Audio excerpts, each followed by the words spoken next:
શું તમે ક્યારેય વિચાર્યું છે કે એન્જિનિયર્સ પાણીની અંદર ટનલ કેવી રીતે બનાવે છે, એ પણ એવી કે અંદર એક પણ બૂંદ પાણી ન જાય? આ વાતને સમજવા માટે આપણે સમુદ્રની અંદર બનેલી દુનિયાની સૌથી લાંબી ટનલ એટલે કે ચેનલ ટનલની કન્સ્ટ્રક્શન સમજવી પડશે. આ ટનલ સમુદ્રના તળથી લગભગ 250 ફૂટ નીચે બનેલી છે અને તેની લંબાઈ લગભગ 50 કિલોમીટર છે.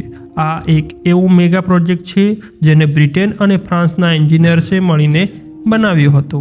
આ ટનલને દુનિયાનો 8મો અજૂબો પણ કહેવામાં આવે છે અને તેનું સૌથી મોટું કારણ છે તેની અદ્ભુત કન્સ્ટ્રક્શન ટેકનિક. તો ચાલો મિત્રો, આજના વિડીયોમાં જાણીએ કે કેવી રીતે સમુદ્રની અંદર આટલી મોટી ટનલ બને છે જેમાંથી મોટી મોટી ટ્રેનો પસાર થઈ શકે છે. બ્રિટન અને ફ્રાન્સ વચ્ચે સમુદ્રનો એક મોટો ભાગ આવે છે જેને ઇંગ્લિશ ચેનલ કહેવામાં આવે છે. આ ચેનલ સામાન્ય રીતે બહુ પહોળી છે પણ એક ચોક્કસ જગ્યા પર આવીને એ બહુ જ સાંકડો થઈ જાય છે. આ જગ્યાએ ઇંગ્લેન્ડ અને ફ્રાન્સની જમીન માત્ર એકબીજાથી 35 કિલોમીટર દૂર રહે છે.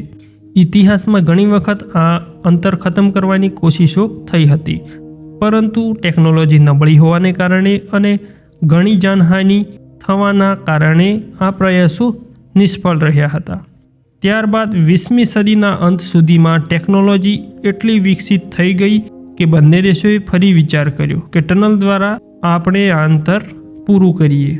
તે સમય હતો 1980નો, જ્યારે મોટી મોટી મશીનો બનાવવી શક્ય બની હતી.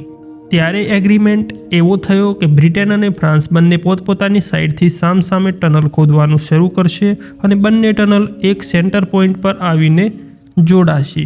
પણ આ પ્રોજેક્ટ શરૂઆતથી જ લગભગ અશક્ય લાગતો હતો, કારણ કે સમુદ્રની અંદર લગભગ 37 કિલોમીટર લાંબી ટનલ બનાવવી સાવ સહેલી વાત નહોતી. એટલે જ આ પ્રોજેક્ટ માટે 10 એન્જિનિયરિંગ ફર્મો એકસાથે જોડાઈને કામ કરવાનો નિર્ણય કર્યો. આ માટે સૌથી મોટો ચેલેન્જ હતો ટનલ બોરિંગ મશીનનો, કેમ કે આનાથી પહેલાં ક્યારેય આવો કોઈ મોટો પ્રોજેક્ટ બન્યો ન હતો. એટલે એવી મશીન દુનિયામાં અસ્તિત્વમાં પણ નહોતી આવી. આ કામ માટે અમેરિકાના સિયાટેલમાં આવેલી મશીનરી કંપની રોબિન્સને ઓર્ડર અપાયો, જે બોરિંગ મશીન બનાવવામાં એક્સપર્ટ હતી. કેટલાક મહિનાઓ બાદ રોબિન્સે દુનિયાની 2 સૌથી મોટી બોરિંગ મશીનો બનાવી. આ જોડાયેલી મશીન લગભગ 800 ફૂટ લાંબી અને આશરે 15,000 ટન વજનની હતી.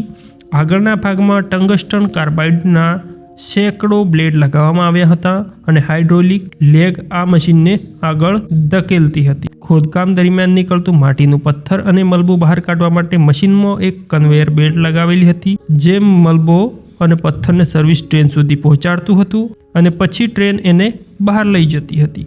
આ મશીન પોતાના સમયમાં એક અદ્ભુત કરિશ્મો હતો.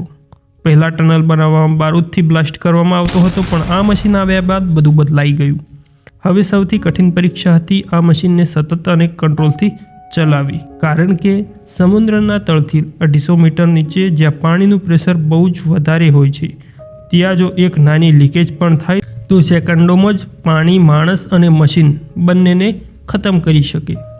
એક નાની ભૂલ હજારો લોકોના જીવ લઈ શકે. એટલે મશીનને ખૂબ જ સાવચેતીથી ચલાવવી ફરજિયાત હતી. જ્યારે મશીન તૈયાર થઈ ત્યારે એક નવો પ્રશ્ન ઊભો થયો. મશીન તો બની ગઈ, પણ આવડી મોટી મશીનને અંદર કઈ રીતે લઈ જવી? એટલે આ મશીનના એક ભાગને જુદા કરવામાં આવ્યા અને પછી સમુદ્રની અંદર નીચે ઉતારવામાં આવ્યા. ત્યારબાદ ત્યાં જઈને ફરીથી આને એસેમ્બલ કરવામાં આવ્યા. આ કામમાં કેટલાક મહિના અને અબજો રૂપિયા ખર્ચાયા હતા. પ્રોજેક્ટ શરૂ થયા બાદ લગભગ 2 વર્ષ પછી અસલી ખોદકામ શરૂ થયું. મશીન સતત માટી, પથ્થરને મલબો બહાર કાઢતી હતી. એક દિવસમાં લગભગ 750 સ્ક્વેર ફૂટ પથ્થર કપાતો હતો અને માત્ર 1 કલાકમાં 400 ટન મલબો ભેગો થતો હતો.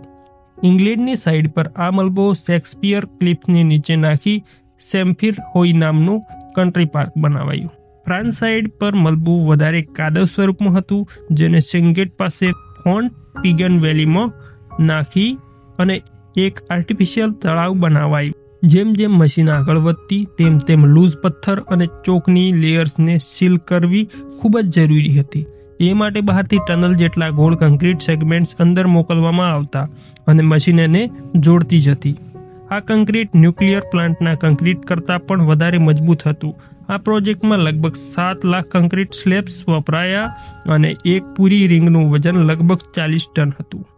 સમય પસાર થતો ગયો. મહિના પછી વર્ષ, એક તરફથી ઇંગ્લેન્ડ અને બીજી તરફથી ફ્રાન્સ.